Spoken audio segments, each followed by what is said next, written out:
to modeling that will be in the morning on Friday. The public briefing will be later. There'll be a press technical briefing beforehand. With that, I'd like to introduce Dr. Bonnie Henry. Thank you, and good afternoon.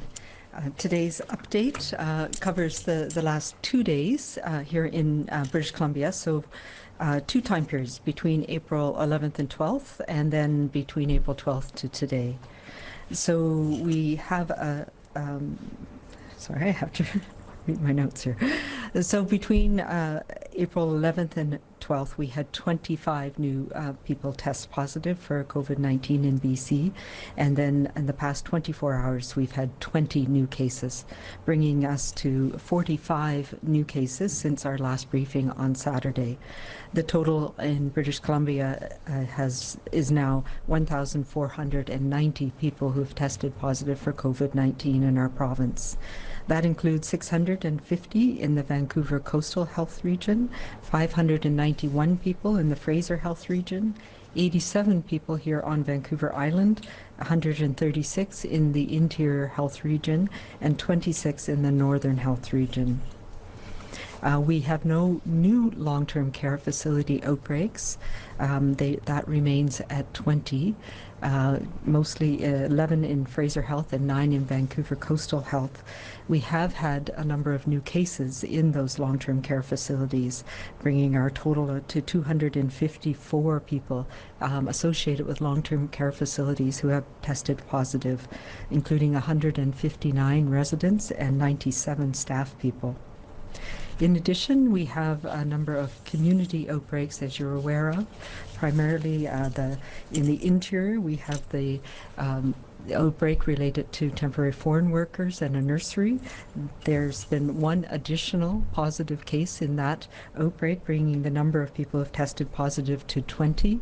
The ongoing quarantine and isolation of all of the people in that community, and the Interior Health is working very closely with the owners and the property owners to make sure everybody is cared for and that they're able to self-isolate or quarantine effectively. In addition, we've had, as you're aware, one case identified at the Okanagan Correctional Centre. That outbreak remains under observation. As we know, there is a 14-day incubation period, so there is ongoing testing and surveillance being done at the Okanagan Correctional Facility, but to date, only one person has tested positive, and there have been a number of negative tests in that outbreak response. The other large outbreak response that we are dealing with, we talked a little bit about on Saturday at the Mission Federal Correctional Institute in the Fraser Valley. The outbreak continues to grow at that facility. We now have 35 people in the facility who have tested positive, including 8 who are now in hospital in the Fraser Health area. So this is, of course, of great concern to us, and we've been working very closely with Fraser Health, with Correctional Services Canada, and with the BC CDC to support the ongoing outbreak investigation, as well as the infection prevention and control measures that are needed within that facility.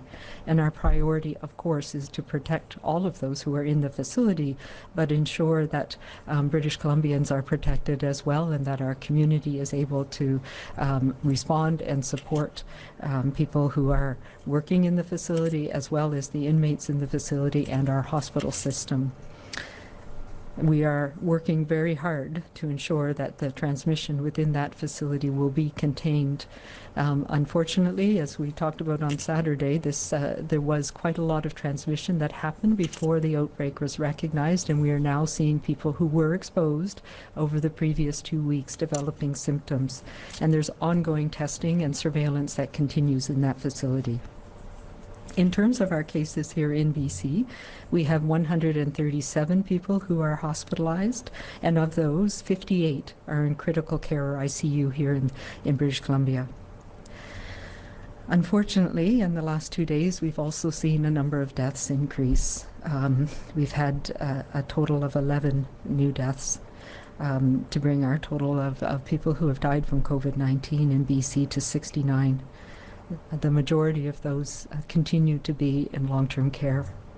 and our hearts go out to the families and the caregivers of the people who have passed away over the last few months, and the challenges that we know are facing the families across British Columbia. We have 905 people who have recovered fully from this disease in BC. One of the key things that we have implemented in British Columbia to ensure that we have ongoing protection of our communities and our families as we welcome our fellow British Columbians home from where they might be around the world is our requirement for approved self-isolation plans for all returning travelers. This came into effect on Friday, April 10th, and I'm really pleased with the initiative, and my thanks go out to the many people who are involved with supporting this.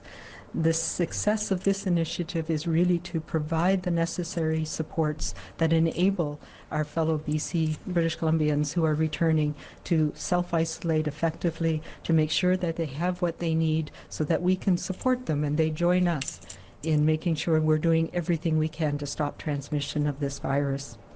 So since April 10th, 1,701 people have returned from around the world to British Columbia. That includes either by vehicle or by air.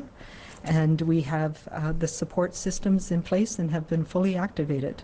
13 travelers have required accommodation because they weren't able to immediately fulfill their self-isolation plan, and 207 people have been contacted to ensure that they have what they need in follow-up. So thank you to our many partners, the many public servants here in BC who stepped up to be part of this initiative, and our partners with the Quarantine Service and the Canadian Border Services Agency.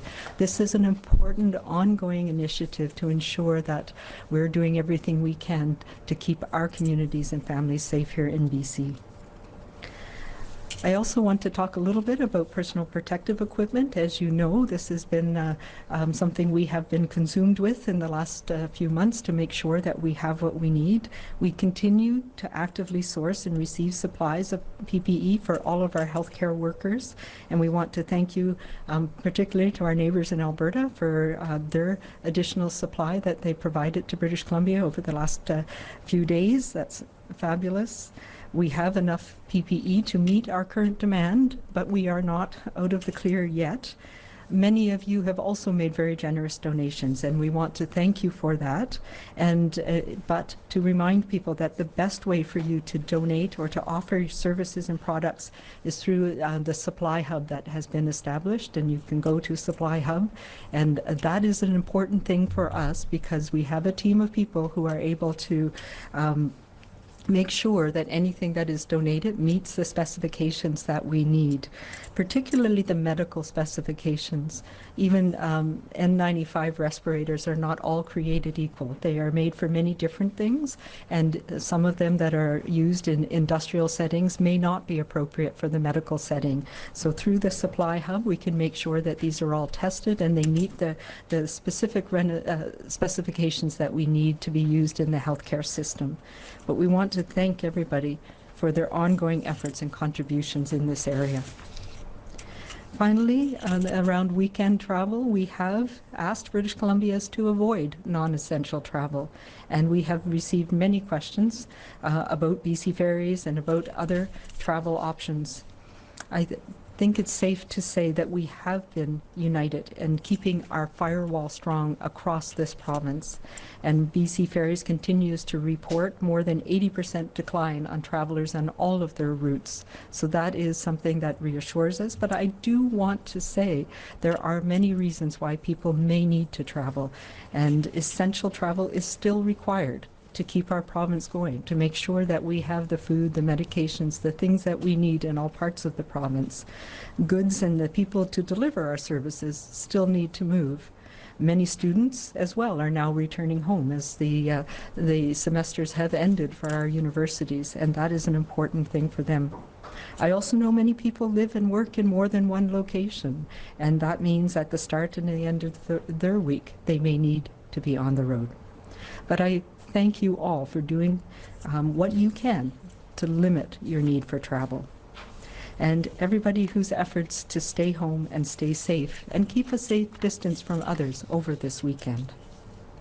So today actually marks our 50th public update since this crisis began. And it's a key part of how we are trying to keep you informed and make sure that you know everything that we are doing, and that we all have the information that we need to take the actions to protect our families and our communities. And Minister Dix and I remain committed to maintaining these updates for as long as they are needed. It is so important for all of us to keep going with everything that we are doing now. It is holding us, it is holding our line, it is allowing us to deal with these issues in a way that is the best that we can do for our province. We'll keep going with our updates and with our 24/7 provincial response on this issue for as long as we need to do that. And I'm asking you as well to please keep on the line, hold that line, keep doing what you are doing. And especially for our youth and our young people and our children, remember, this is not forever, but it is for now. And what you're doing is making a difference. So thank you for doing your part with kindness and with care.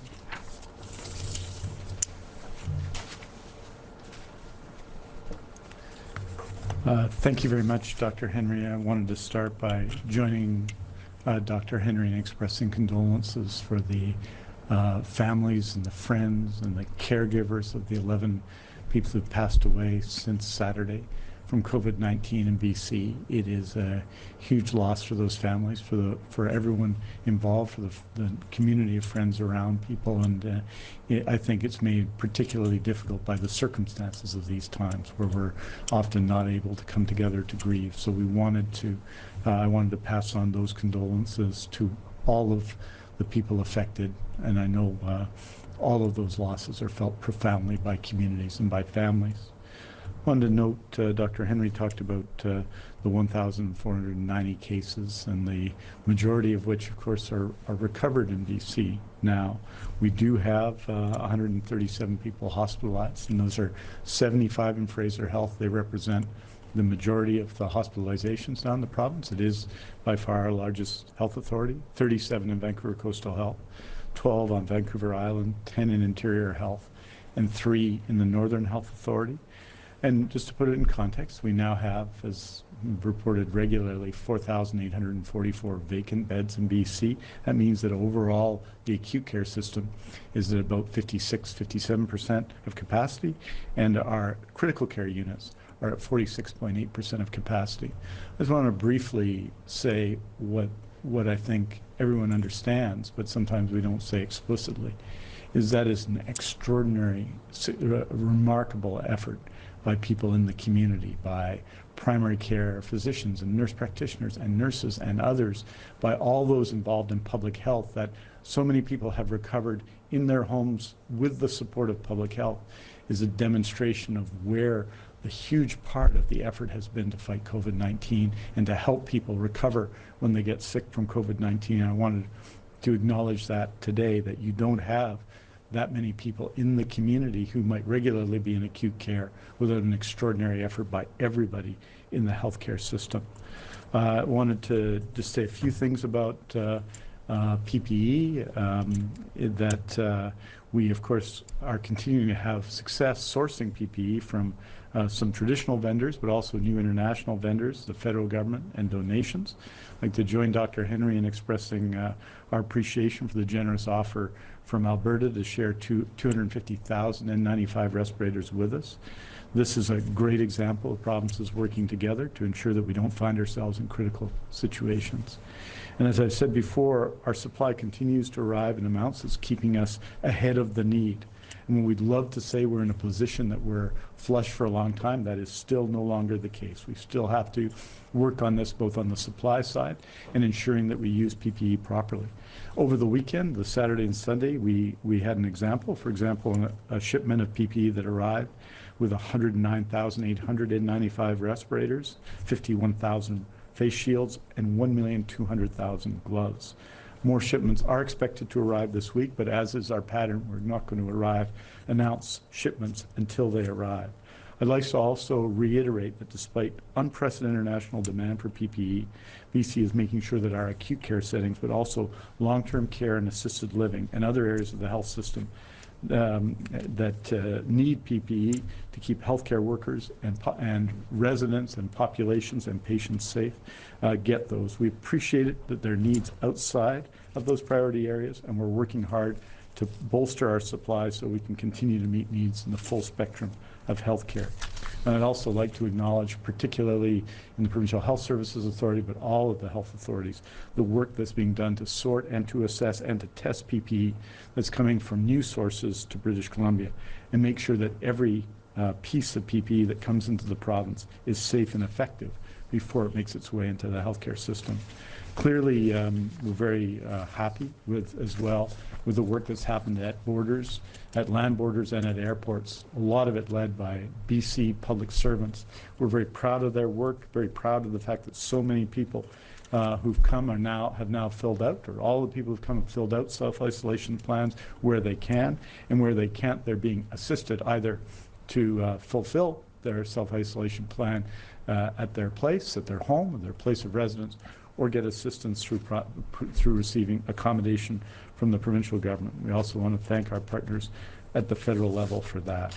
I think that change, which is, we're hopeful that will be followed up by other jurisdictions across the country, because people who return to British Columbia often do so through Toronto and through Montreal, that those measures will be taken up across the country soon. I want to acknowledge the work of Vancouver Coastal Health and Fraser Health in establishing new acute care surge capacity, both at the Vancouver Trade and Convention Centre, that's I think 271 beds, and at Royal Columbian Hospital, at the new Phase 1 development at Royal Columbian Hospital, a further 80 beds. That work was done extraordinarily quickly, and I'm very proud of the work that's been done.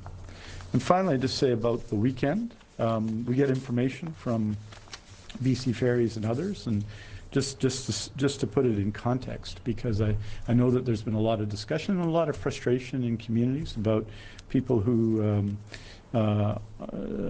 may appear at least to be traveling unnecessarily, and there's some concern about that. And undoubtedly there are cases where that's the case. However, I would like to note that on the major routes, according to BC Ferries, and this is information we've received from them that I think they're making available publicly, last year, 2019, on the major routes, which are the Schwartz Bay, Nanaimo, Tsawwassen routes, 173,284 people from Thursday to Sunday on Easter weekend. This year, 14,633, which is 92% less. On the Horseshoe Bay to Langdale route, last year 21,398, this year 3,911. The Southern Gulf Island routes, 23,349 to 3,342. Other minor routes, 42,904 to 8,908. I think one of the reasons, and having spent obviously time in my home this weekend in the Collingwood neighborhood of Vancouver, one of the reasons why I think there's a lot of focus on people who are not following the rules or seem not to be following social distancing rules or physical distancing rules is the extraordinary work that's being done by everybody. And I'm very proud of people in my neighborhood, in my community, and communities across BC who are doing extraordinary work. And of course, it's not perfect, and maybe it can't be perfect. At least it's not perfect yet. But I remain amazed and respectful at the same time of all those British Columbians who are sacrificing so much in this cause. It is humbling that our whole communities have been involved, and we have to stay that way. We have to stay 100% committed. We have to stay 100% all in. Our path is as clear as that achievement of what we see in our communities now. We have to bend the curve, not the rules. We need to follow the rules and flatten the curve. Continuing to meet this challenge will see us through the weeks and months ahead. Bend the curve, not the rules. Follow the rules, flatten the curve. And with that, we're happy to take your questions. Okay. I'll do that on the questions. Okay, so we'll move into the questions portion now. Just as a reminder, please press *1 to enter the queue. You are limited to one question, and I would ask that you please unmute your phones. You will not be audible until I call your name. First question today is from Richard Zisman, Global News. Go ahead, Richard. Minister Dix, you mentioned following the rules, and this is for both you and Dr. Henry. There's been a video posted online, I'm not sure if you've seen it in Vancouver, that's been viewed more than 1.7 million times. Are you, and advocating for breaking those rules and going outside and enjoying the sunshine. Do videos like this concern you that the message will resonate with people and people will watch this and say, hey, how about I go out and break these rules as well? Yeah. I'll start by saying, you know, I think there's lots of really great videos out there, including a certain cooking show that I was amused to watch. And I think it reflects that people are paying attention, and they may be looking at videos that tell them to break the rules because of concern, and I get a lot of emails about it. But I think if we look, and I look in my neighborhood, we look at places around the province, the vast majority of people are doing what we need them to do. I do think it is important for us to go outside. I think it's important for our mental health as well as our physical health and our family health. So I encourage people to go outside, but to do it in a way that maintains that distance. We know this virus can't magically jump between people. So when you are outside, if you have that distance between you, you're being safe. And I have seen many, many examples of people who are having a conversation with their neighbors from a safe distance. And we can't lose that important connection that we have. People are out with their family, with their housemates, having picnics, sitting in the sun, going for a walk. Those are fine. It is the gathering together inside that we know this is most likely to be transmitted. And I'm really grateful that most people are following the rules.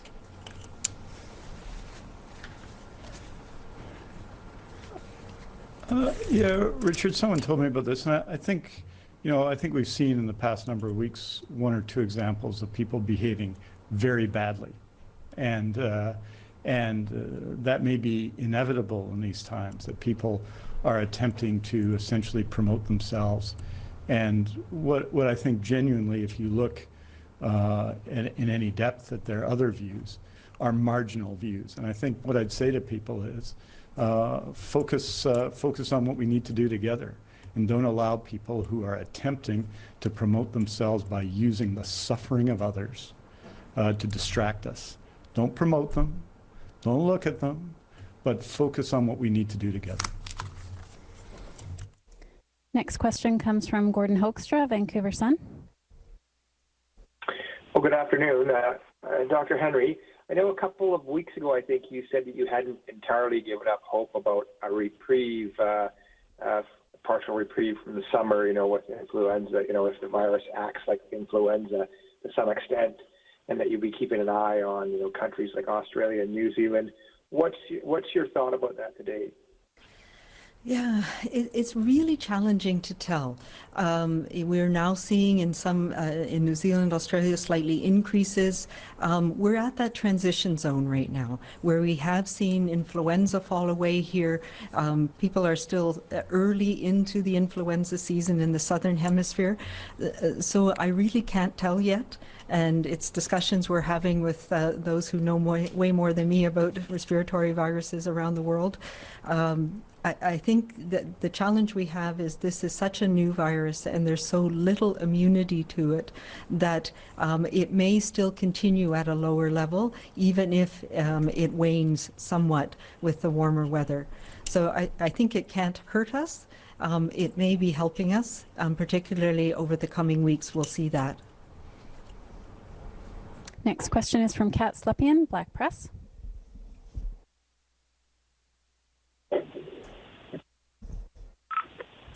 Kat, are you there? Ordering any of the new...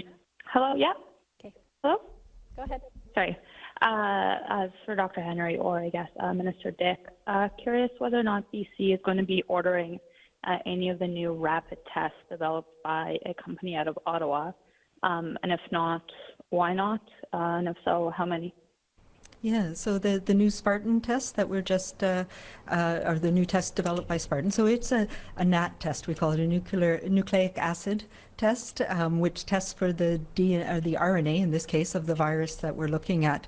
So we do have, our labs are doing that type of test already in British Columbia. So it is a nucleic acid test that we do at our BC CDC lab, and we now have, as you know, our 7 linked labs in British Columbia. We have also been focusing on a more rapid test that we can deploy to some of the areas where we have challenges with transporting specimens back and forth. So it's a very similar type of thing to the Spartan machine. And it's one that uses a gene expert, which is a machine that we happen to have some of in British Columbia. So our strategy right now is to deploy those to areas of the province where we're having challenges with turnaround time around testing. And that has been rolled out over the next week or so. So this new test has very low capacity as well, so that you can't do a whole lot at once. So it is also good for these types of things where more remote communities where you can do it within a fairly short turnaround time. But right now we have an already proven machine that can do that, and the tests available to do that we're deploying.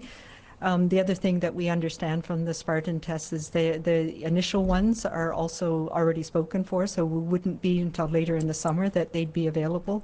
So we're focusing right now on the deployment of the ones, the tests that we have in hand over the coming weeks. But of course we'll be watching and seeing where these might be of value for us once they become more available later on in the summer. And the other thing around testing, of course, that we're really focused on is how we can supplement our understanding of this pandemic in British Columbia with serology testing. And I'm very excited to know that that's going to be coming online hopefully in the coming week, 10 days.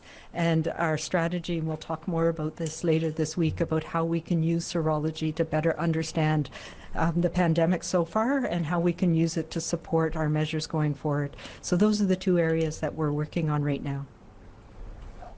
Okay, next question is from Les Lane, Times columnist. Dr. Henry, you co-authored a paper 9 years ago, Social Distancing as a Pandemic Influenza Prevention Measure. And to sum it up as briefly as possible, you reviewed a lot of scientific studies from around the world, and I think you raised some questions about the empirical evidence that shutdowns have an impact, particularly school closures. I don't know if you recall that piece offhand, but I was just wondering if you could discuss it. Sure. Yeah, so that is, as I've said, I've been involved in thinking about these types of things for a number of years, including on a WHO technical advisory group on our Canadian Pandemic Influenza Planning Committee, which I've chaired for a number of years. And that paper came out of our experience with H1N1 in particular around the world. And there was a lot of discussion internationally and nationally about whether school closures made a difference in the trajectory of that pandemic. And my concern, a lot of it is based on modeling. And of course, as you've heard me say many times, modeling has its challenges. It helps in understanding some aspects of what could be expected, but none of them are perfect and none of them are right. That they're not predictive. So in that paper, my concerns were really about balancing the impacts, particularly of school closures. And this was a focus that we had been looking at. So I'm only one of the authors of it, that we had been looking at a long time. And it is reflected on how we're managing with our schools here in BC now. We know that if you have school closures, for them to be particularly effective in an influenza pandemic, it needs to be for a fairly lengthy period of time. We're seeing that as well with coronavirus. And we know that there are some people that are more disadvantaged during a school closure than others, particularly students who have a chaotic home life, who may have challenges with food security in their home life, may have issues with being able to access online resources, for example. And we know that children who are falling behind when we have prolonged school closures, they may never catch up in their lifetime. And that has effects on their health and on the health of their families going forward for many generations. So the point of that paper was saying we needed to understand how we could do school closures to minimize transmission risk, but still support those most in need in our communities and those children who are most in need, so that they don't fall behind so much. And that is one of the things that we've been working very hard with the Ministry of Education here in British Columbia to ensure that we reach out to those families where students have more needs, where the school lunch programs, for example, may be one of the most important meals of the day for many children and many families across the province. And there's been some really great initiatives in the school districts around the province to support those children and those families. So that was the focus of the paper for me, was really about recognizing the unintended consequences of prolonged school closures and making sure that if we did them, if they were the thing that needed to be done, as in this case, that we did them in a way that supported the most disadvantaged. Keith Baldry, Global News. Hi, Dr. Henry, Minister Dix. I wonder if there's any explanation why the Fraser Health Authority has more people in hospital than all the other health authorities combined. I know it's the most populated, but is there something going on there that's not going on elsewhere? I think there's a couple of things. Some of it is related to where the outbreaks were in Fraser Health. And particular now, we know that at least 8 of the hospitalized patients are related to the Mission Correctional Facility. So yes, it's a little bit of the population affected, who many of the earlier travel-related cases, for example, and where people are living. So there's nothing particularly different. One of the things in Vancouver Coastal that has led to perhaps a lower hospitalization rate has been that many of the cases have been in long-term care, and people have been staying in their residence in long-term care rather than being transferred to hospitals. Next question is from Binder Sudjan, CTV. Hi, Dr. Henry. Sorry.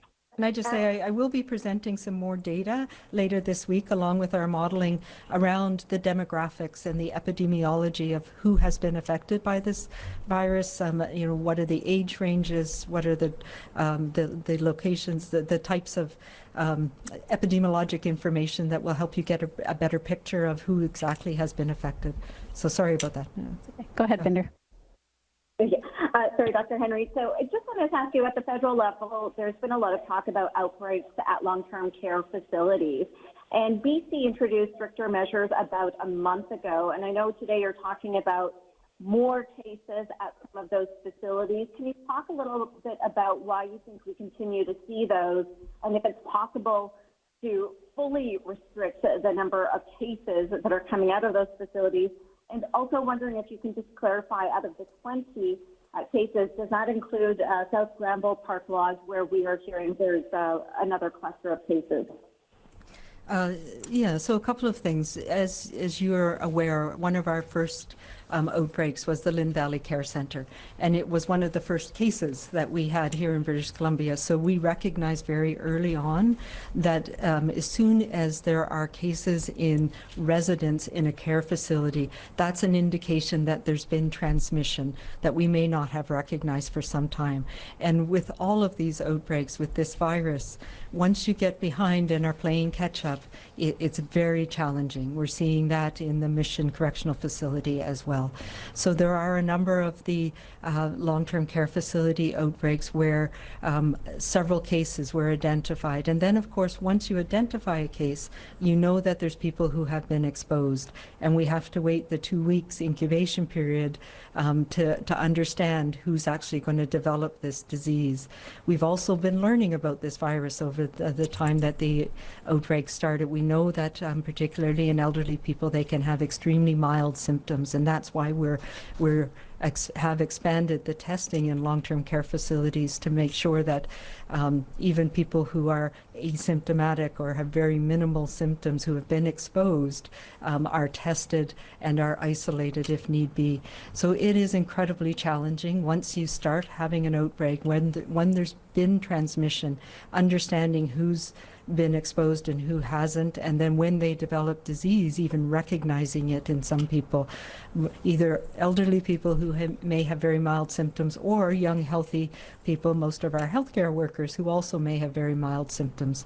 So it has been a challenge, and we're seeing that across the country and around the world, where we have vulnerable populations who are in those types of settings where they're congregate settings, whether it's a correctional facility, whether it's the nursery where the temporary foreign workers are living in conditions where they're close together, whether it's a cruise ship. So it's very challenging. We put in very strict measures early on, reducing visitors, and that itself has its impact in long-term care. When older people who may have dementia or other needs aren't getting the physical contact that they need and the contact with their families that they need, that can hasten people's decline as well. So it is, we recognize this very early. We're trying to do as much as we can to protect those environments, and it's been very, very challenging. I think made even more challenging several weeks ago by our paucity of personal protective equipment for many of those settings. We are in a much better place now. We are in a much better place with not having healthcare workers in long-term care moving around, though that has taken some time to sort out because it's such a complicated issue.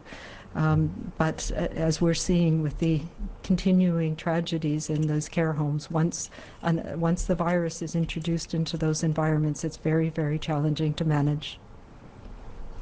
Next question is from Marcella Bernardo, News 1130. I guess this is for Dr. Henry. Thank you for taking my question. But at what point are you going to start cracking down on defiant wingnuts who claim their rights are being violated during a state of emergency and ordering beaches to shut down? Yeah, you know, we've said this before, and I think that there are, as Minister Dix said, you know, there are some people who are trying to make their name for themselves, to do things that they think are defiant, but we know that most people are following the rules.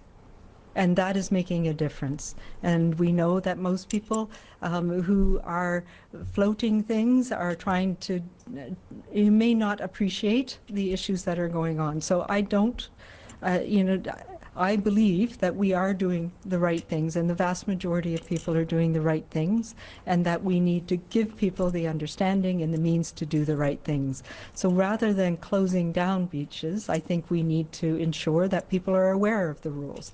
We need to step up some of the enforcement of those rules, and we have bylaw officers in all of our communities now who are able to do that.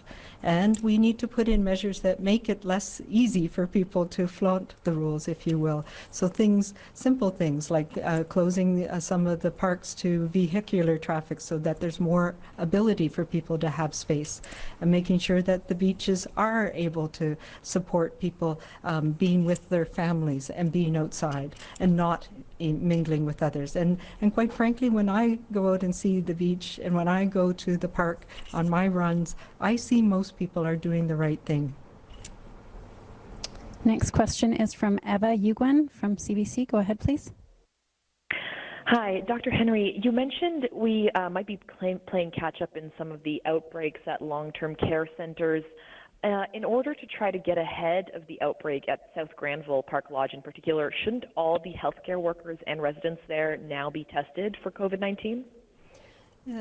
So what we are trying to do for all of the outbreaks that we have and for all long-term care facility is put in those preventive measures. And part of the important part of the preventive measures is assessing healthcare workers every day for screening for symptoms, screening residents sometimes several times a day for symptoms, wearing a personal protective equipment for all of the interactions.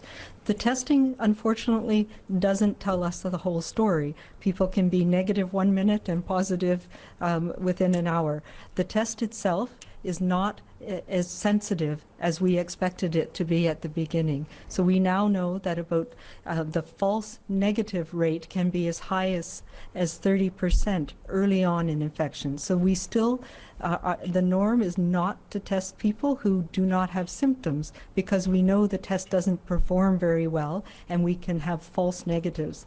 Having said that, when we do have outbreaks and we do recognize that people have symptoms in a care home, then we have a very low threshold for testing anybody to make sure that we can try and get ahead of it as best we can. So the testing strategy, as I've talked about, has evolved, and it's evolved around our management in long-term care homes as well. So we have time for one more question. As a reminder, for any reporters that didn't get to ask a question, there will be a statement released later this afternoon with all the information covered off. For recommendations on protecting families and communities from COVID-19, visit bccdc.ca. For non-medical questions about the province's COVID-19 response, visit gov.bc.ca/COVID-19. And for a full listing of the provincial health officer's orders, visit gov.bc.ca/PHO guidance. Our last question is from Ben Nesbitt, Check News. Go ahead, please. Hi, Doc. To see some other countries begin to lift restrictions and attempt to begin a path back to a normal life. I'm just wondering what you would need to see here in BC to seriously consider starting that process of returning to normalcy, and what restrictions would be lifted first when that happens? Yeah, I don't have those answers for you yet. Just to say, there's a whole variety of things we're looking at. And part of it is the context that we're in, both in Canada and in North America. That's important. So we need to be cognizant of what's happening across the country and in our jurisdictions that are around us, because that affects us as well. So things like putting in our border measures are really important. Recognizing that we're at the same place as our neighbors in Alberta, across the prairies, what we're looking at in Ontario and Quebec as well. So those are some things, what's happening around us. We'll be looking at what's happening in BC, where the outbreaks are, how much we're doing testing in the community, our ability to detect outbreaks, but also, and some of the modeling will help you understand, or help us understand this, what are the signs that we're starting to see increases again. And then we'll be looking at what are the things that are most relevant to get going in our communities and in our healthcare sector. So there's two sort of different things that we're looking at right now. What are the things that we need to get our economy, our communities, getting people going, and what are the things we need to do in our healthcare sector that we can manage so that we can take care of increased numbers of COVID-19 should we start to see them without compromising the rest of the care system. So it's complicated, and we of course are watching what people are doing in other countries where they're trying to take off restrictions to see if there's ones that we want to stop with. I will say that the basics, the hand hygiene, the safe distancing, the making sure that our workplaces are able to have the enhanced cleaning, the safe distancing, the working from home, those are things that are not going to change for a while. Those are things we're going to have to be continuously thinking about doing for the next coming months, until we have enough herd immunity that we're not going to get a dramatic increases and rapidly increasing infections in our communities. We're also looking very much at the public health system and how do we support the ongoing testing and contact tracing that's needed to help us keep an understanding of where things are happening in the community. So it is complex, and there's lots of very wise people with way more expertise in this area than me that are looking at this over the last coming weeks, and we'll be describing some of this in more detail later this week. En français? Juste en français.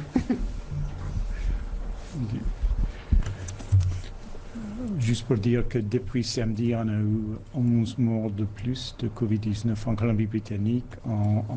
Bien entendu, on envoie nos condoléances à tous ceux qui ont perdu un proche, que ce soit un ami ou un membre de sa famille. C'est bien entendu un week-end douloureux pour eux et pour nous. Il y a 1490 cas en Colombie-Britannique, 45 de plus depuis samedi, donc 2 jours, donc 25 de samedi à dimanche et puis 20 de dimanche à lundi. Nous avons aussi 137 personnes qui sont hospitalisées en Colombie-Britannique, ce qui est à peu près la même que la semaine dernière. Donc, la majorité de ces gens-là sont dans la région de santé de Fraser et il y a bien entendu une situation très sérieuse aux prisons à Mission qui a un effet sur ces normes, bien entendu, mais qui demande le défi qui reste devant nous pour nous adresser à ce problème, cette crise d'urgence dans notre système de santé et dans notre société. Donc, merci beaucoup. Thank you very much. And we'll see you tomorrow.